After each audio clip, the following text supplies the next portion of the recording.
Starting here in session 87, we're going to be looking at how to solve quadratic equations. But before we do that, we need to take a look and see that the quadratic equation is actually just one special type of a polynomial equation.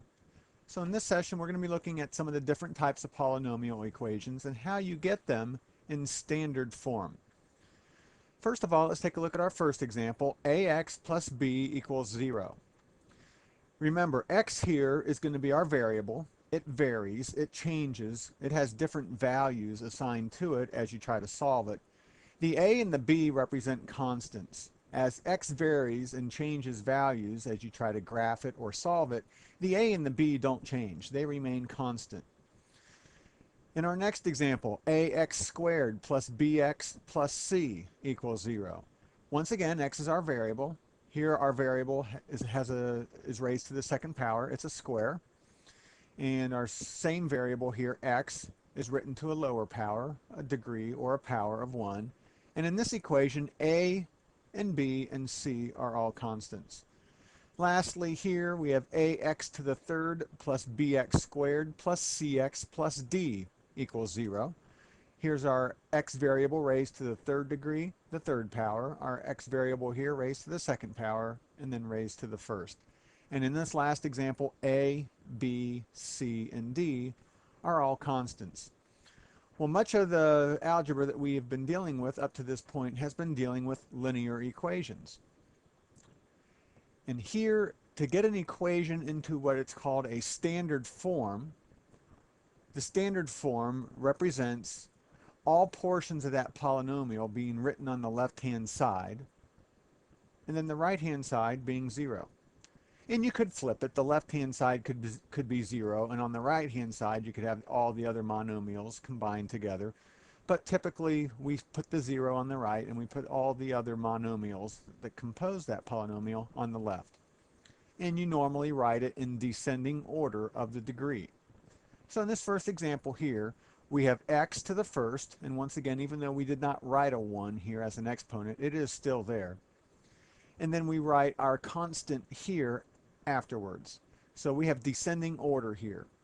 Our biggest variable, or I should say our variable to our biggest degree, is x to the first, so that's what gets written first, ax to the first, which is the same thing as ax. Next is our constant that is not being multiplied by another variable. However, technically it is being multiplied by x to the 0, but remember, any number to the 0 power is just 1. So b times x to the 0 is still going to be just b. But if it helps you to visualize that, we have x to the first being listed first, and then x to the 0 being listed next, and then on the right-hand side, 0. So here we have a linear equation in standard form with the degree of 1 being written first, because that's our biggest degree, and then written in descending order.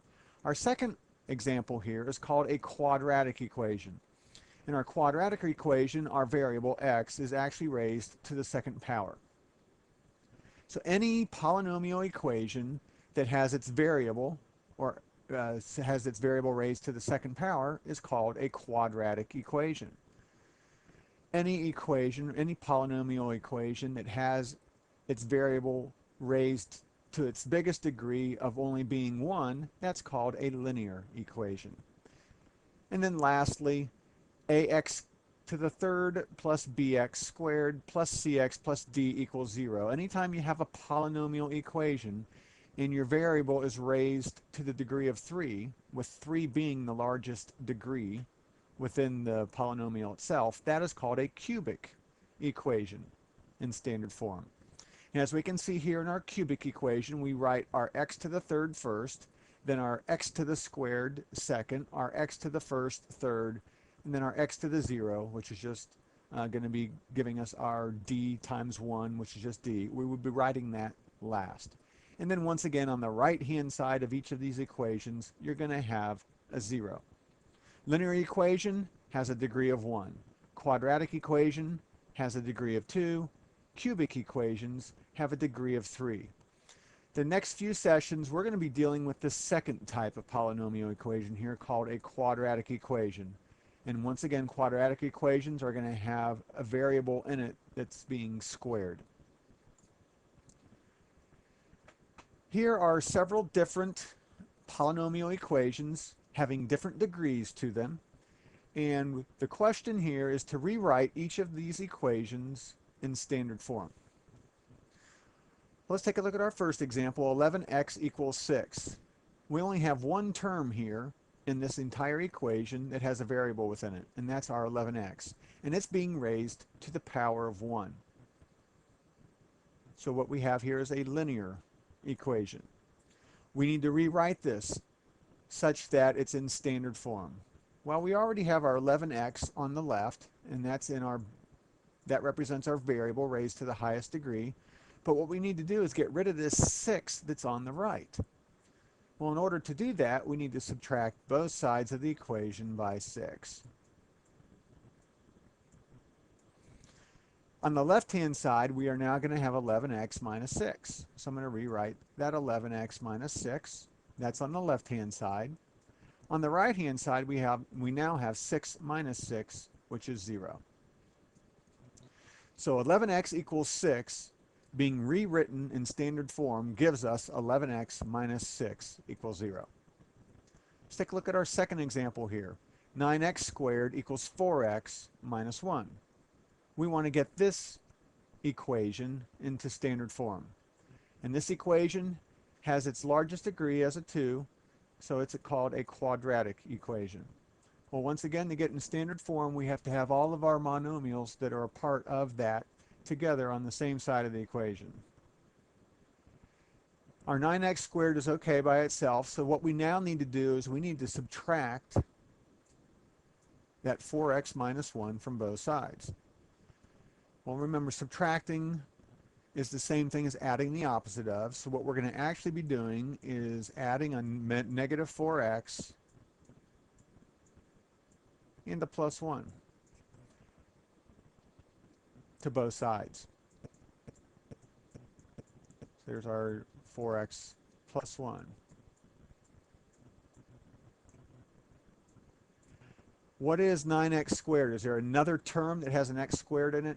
No. So our 9x squared is just going to be simply rewritten. Minus 4x. Is there another x to the first term on the left-hand side? No. So we're going to leave the minus 4x as is. And then plus 1. Is there any other x to the 0 on the left-hand side? No, there's not. So we're going to leave plus 1 alone. So on the left-hand side, we now have 9x squared minus 4x plus 1. And on the right-hand side, 4x minus 4x is 0. Minus 1 plus 1 is 0. So what we're left with on the right-hand side is simply 0. 9x squared minus 4x plus 1 equals 0 is the standard form of the equation 9x squared equals 4x minus 1. Let's take a look at our next one, 6x squared minus 25. We need to get everything over onto the same side of the equation. So we are going to need to subtract 25 from both sides of our equation. So as we do that, we now rewrite 6x squared minus 25 is what we're going to have on the left-hand side. And on the right-hand side, we're going to have 25 minus 25, which is 0. So 6x squared equals 25, rewritten in standard form, is 6x squared minus 25 equals 0. Our last equation here, rewrite this in standard form. 3x cubed minus 2x squared plus x minus 7 equals 0. This equation is already written in standard form. You have all of your variables and all your constant and your remaining constant by itself combined on one side of the equation, and they are written in descending order from biggest degree to smallest. Here's our biggest degree, x to the third, x to the second, x to the first, and then your constant here. Then on the right-hand side we have 0. So this was already written for us in standard form. Lastly, as a quick review, standard format. A polynomial equation in one variable is in standard format when all of the monomials of that polynomial equation are written on one side of the equation, and they need to be written in descending powers. And then on the other side of the equation, you have a 0. So for our quadratic equation, it would be in standard format of ax squared plus bx plus c equaling 0. And then for a linear equation, standard format would be ax plus b equals 0. Lastly, a linear polynomial equation has a degree of 1. A quadratic polynomial equation has a degree of 2. And a cubic polynomial equation has a degree of 3. That'll finish up session 87.